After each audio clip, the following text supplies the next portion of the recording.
पाकिस्तान का भी सुन लिए, ये लोग इतने ज्यादा गवार आदमी है, ये मदरसा छाप इतने गवार है कि इनकी जो गवर्नमेंट है ना, इनकी जो मिलिट्री है ना, वो वीडियो गेम के वीडियो शेयर कर रही है कि देखो हमने इंडियन प्लेन को मार गिराया। पूरी दुनिया में इनकी किरकिरी हो रही है, ये कह रहे थे कि हमने रफाल गिरा दिया। अबे मुंह से मूंगफली टूट नहीं रही है, तशरीफ से अखरोट तोड़ने की बात करते हैं हमारे ऑपरेशन सिंदूर से कि कैसे हमारे भारत ने, हमारे आर्म फोर्सेस ने पूरा डोमिनेट किया इस पूरे ऑपरेशन के दौरान। पूरी दुनिया को यही लग रहा था कि ये ऑपरेशन सिंदूर तो क्या ही होगा, छोटा सा कोई ऑपरेशन होगा जो नॉर्मली इंडिया पाकिस्तान के बीच में होता रहता है। लेकिन इस बार ये जो ऑपरेशन सिंदूर हुआ वो प्रिसीजन का एकदम सटीक एग्जांपल है, और जो हमारा मेड इन इंडिया इनिशिएटिव है उसका एक परफेक्ट एग्जांपल था। सबसे पहले समराइज करता हूं कि इस ऑपरेशन सिंदूर में क्या क्या हुआ, फिर डिटेल में जाते हैं। सबसे पहला पॉइंट ये है कि हमारे आर्म फोर्सेस ने 200 जिहादियों को 72 हुरों तक पहुंचा दिया। ये जो जिहादी थे ना, इनका मकसद था कि भाई हम मकसद पूरा करेंगे, 72 हुरों को अपने पास लेंगे। तो इन जिहादियों को 72 हुरों तक पहुंचाने का काम किया है हमारे आर्म फोर्सेस ने। दूसरा पॉइंट है टोटल 9 टेररिस्ट लोकेशन थे जो कि पाकिस्तान के डीपली अंदर थे, मतलब बॉर्डर एरिया में नहीं थे,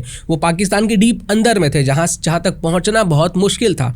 लेकिन फिर भी हमारे आर्म फोर्सेस ने ऐसे 9 टेररिस्ट लोकेशन को तबाह कर दिया। तीसरा पॉइंट है कि पाकिस्तान के जितने भी मेजर एयर बेसेस थे ना, उन सब को हमारे आर्म फोर्सेस ने बर्बाद कर दिया, निस्तो नाबूद कर दिया, और पूरे पाकिस्तान के डिफेंस सिस्टम की फजीहत हो गई। इतनी घटिया फजीहत हुई है पाकिस्तानी डिफेंस सिस्टम की कि कोई सोच भी नहीं सकता है कि एक न्यूक्लियर पावर देश का इतना बेकार डिफेंस सिस्टम होगा। चौथा पॉइंट है कि पाकिस्तान को अपने घुटनों के ऊपर आना पड़ा और उसे बोलना पड़ा फोन करके कि भाई इस ऑपरेशन को प्लीज रोक दो, क्योंकि पाकिस्तान के हालात इतने खराब हो गए थे कि उनके पास सिर्फ एक ऑप्शन बचा था और वो था न्यूक्लियर मिसाइल। पांचवा पॉइंट है कि ये जो हमारा इंडस वाटर ट्रीटी था ना, इसको डस्टबिन में जो उठाकर डाला गया था वो डस्टबिन में ही रहेगा, अब वो डस्टबिन से वापस डेस्क पे नहीं आने वाला है। जो छठा पॉइंट है, और इन सभी से बड़ा है छठा पॉइंट, जो कि बहुत छोटा है लेकिन लोगों का नज़र उस पर जा नहीं रहा है।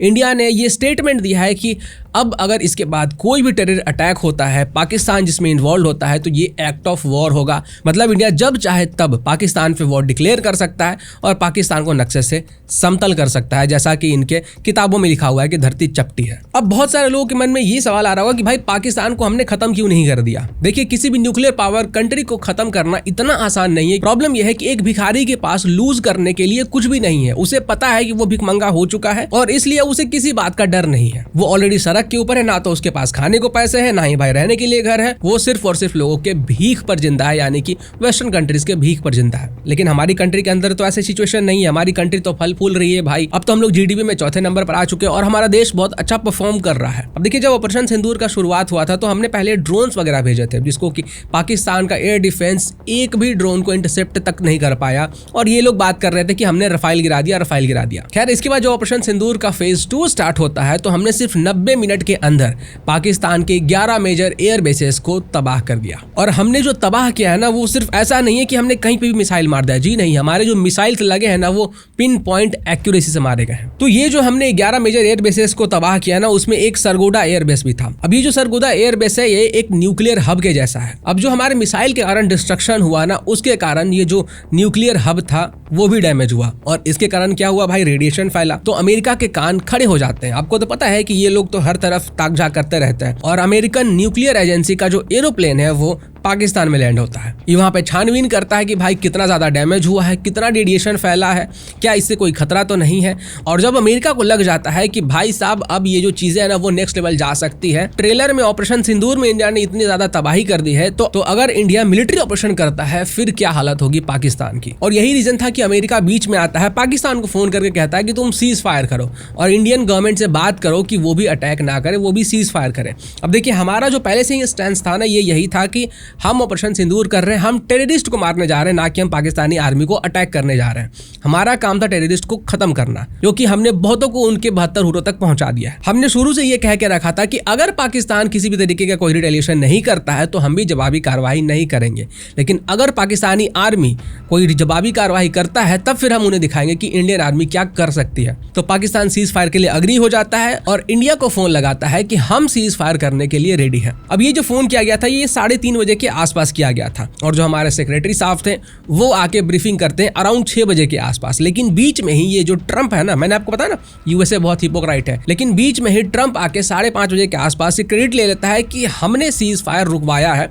जबकि हुआ ये कि पाकिस्तान ने कॉल किया था इंडिया को, इंडिया ने कहा कि ठीक है तुम सीज फायर कर रहे हो तो हम भी कर देते हैं, क्योंकि सीज फायर नहीं होता तो पाकिस्तान के पास सिर्फ एक ऑप्शन था और वो था न्यूक्लियर मिसाइल। तो हमारी कंट्री इसलिए सीज फायर के लिए अग्री हो गई, क्योंकि जब सामने वाला आदमी घुटने टेक दे रहा है 90 मिनट के ऑपरेशन में ही इनकी पतलून गीली हो गई, तब इनको और क्या ही बोला जाए। और अभी जो हमारे आर्म फोर्सेस है ना वो तरीके ढूंढ रहे हैं कि कैसे इस पाकिस्तान को डी न्यूक्लियराइज किया जाए। जब तक इसके जो न्यूक्लियर वेपन्स वगैरह है ना उसको न्यूट्रलाइज नहीं किया जाएगा तब तक ना इसको नक्शे से मिटाना बहुत मुश्किल है। और आप यकीन मानिए कि ये भी फ्यूचर में होगा। जिस तरीके से हमने बिना किसी के हेल्प के हमने पाकिस्तान में घुस के इनके इतने डीप में जाके मिसाइल्स मारे, इनकी पतलून गीली की है और पूरी दुनिया देखती रह गई कि आखिर इंडिया ने ये ऑपरेशन पिन पॉइंट एक्यूरेसी से कैसे किया। हम ये डी न्यूक्लियराइजेशन भी करवाएंगे, ये भी होगा। लेकिन एक बात गौर कीजिएगा, सीज फायर तो हो गया लेकिन ऑपरेशन सिंदूर अभी भी जारी है। जी हाँ, अब ऑपरेशन सिंदूर के आपने बहुत सारे वीडियो देख लिए होंगे कि हमने किस तरीके से मिसाइल्स वगैरह को पिन पॉइंट एक्यूरेसी से मारा है। अब हम बात करते हैं आकाश तीर के बारे में। और इस आकाश तीर ड्रोन सिस्टम ने पूरे दुनिया को शॉक में डाल दिया है। चाइना शॉक में है, यूएसए शॉक में है कि भाई इंडिया ने ये जो इंडिजीनियस जो खुद से बनाया है ड्रोन वो इतना ज्यादा एक्यूरेट कैसे है, इनके पास हर चीज खुद का कैसे है। मैं दाद देना चाहूंगा भाई हमारे DRDO की, BEL की और हमारे इसरो की।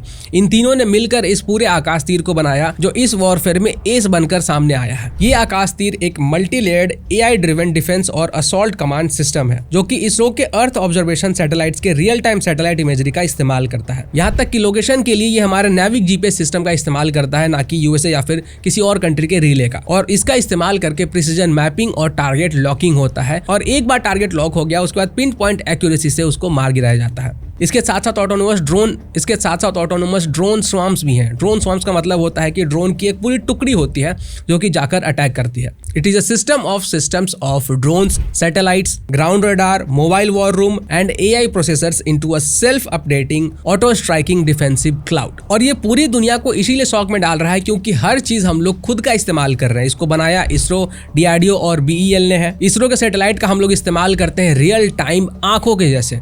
रियल टाइम हम लोग आंखों से ऊपर से नजर रखते हैं कि भाई हमारा जो टारगेट है वहां कहाँ है, किधर जा रहा है। वहीं पे बाकी के जो ड्रोन सिस्टम्स वगैरह होते हैं ना वो दूसरे कंट्रीज के रिलेज इस्तेमाल करते हैं। कोई यूएसए का यूज करता है, कोई फ्रांस का यूज करता है। और अब हम लोग बात करते हैं ग्लोबल रिएक्शन की। पूरी दुनिया देख रही थी कि एक न्यूक्लियर पावर, इतिहास में पहली बार हुआ है कि एक न्यूक्लियर पावर दूसरे न्यूक्लियर पावर को इतने प्रिसीजन स्ट्राइक कर रहा है। और इसके कारण यूएसए के साथ साथ चाइना भी बौखलाए हुए कि भाई इंडिया इतना ज्यादा प्रिसीजन से स्ट्राइक कैसे कर पा रहा है। और अब इन दोनों देशों के बीच में, अब इन दोनों देशों में हलचल हो रही है कि भाई अब इंडिया भी एक नए खिलाड़ी के रूप में बाहर आ रहा है। अब इंडिया सिर्फ फॉलो नहीं करता है, इंडिया भी एक डोमिनेंस क्रिएट कर रहा है। और अब हमारा देश पूरे दुनिया को यह मैसेज दे रहा है कि हम सिर्फ और सिर्फ एक सॉफ्ट पावर नहीं है, हम टेक्नो मिलिट्री सुपर पावर है जो कि अपने विल के अकॉर्डिंग स्ट्राइक करता है। हमारे पास ये फुल कंट्रोल है, हमारे पास ये फुल कॉन्फिडेंस है, हमारे पास फुल कंट्रोल है। हम कॉन्फिडेंट है कि हम जहां चाहेंगे वहां हम मार सकते हैं। हमारे पास डिफेंस इक्विपमेंट्स भी है, हमारे पास विल पावर भी है, हमारे पास मोटिवेशन है